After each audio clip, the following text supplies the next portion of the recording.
Every year, we brace for the storms. We track their paths, we hear their names, Katrina, Andrew, Sandy, Ian. But almost no one knows who decided hurricanes should have names in the first place. And almost no one knows the woman who fought, alone, to make it happen. This is the story of a forgotten pioneer whose idea reshaped weather science, communication, and disaster preparedness, yet whose name was nearly erased from history. Her name was Clement Wragg. No, her name was Louise. And her story starts long before storms were given names.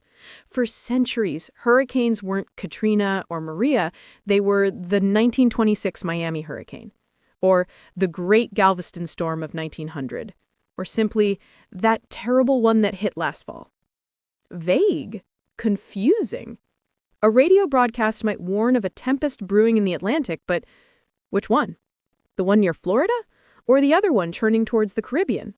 For families huddled by the radio, for sailors navigating treacherous waters, this confusion was deadly.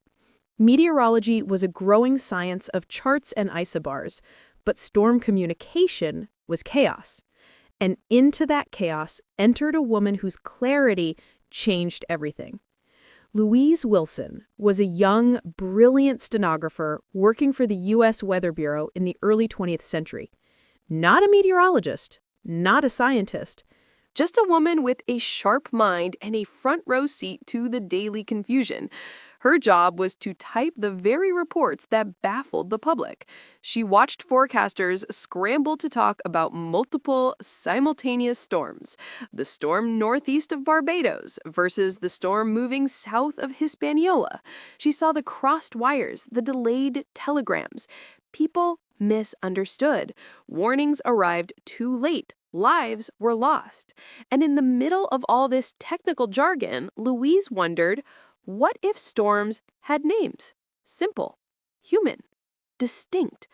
A radical idea, especially for a woman to propose in an office full of men. She kept noticing the same deadly issue. Storms don't wait their turn. Sometimes three formed at once. Sometimes they crossed paths, their identities blurring on the maps. The whole Atlantic felt like it was spinning.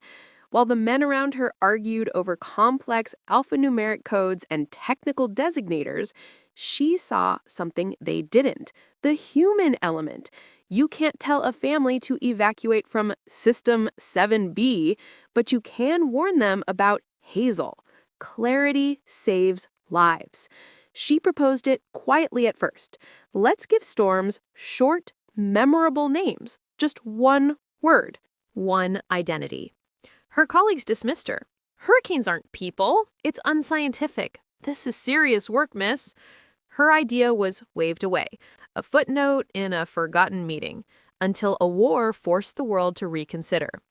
During World War II, military meteorologists in the Pacific faced the exact problem Louise had identified.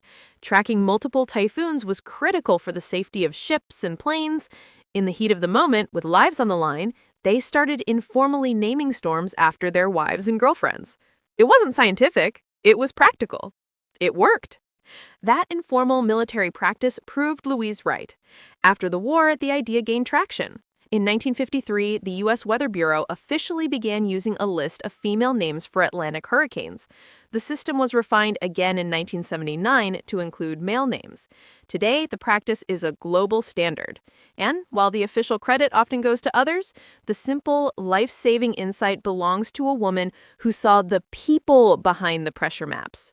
We may never find Louise Wilson's name in a textbook, but her legacy is broadcast every summer.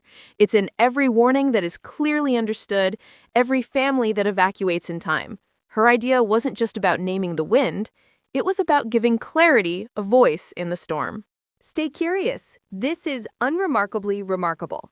Like, subscribe, and let's keep exploring how even the unremarkable can surprise us.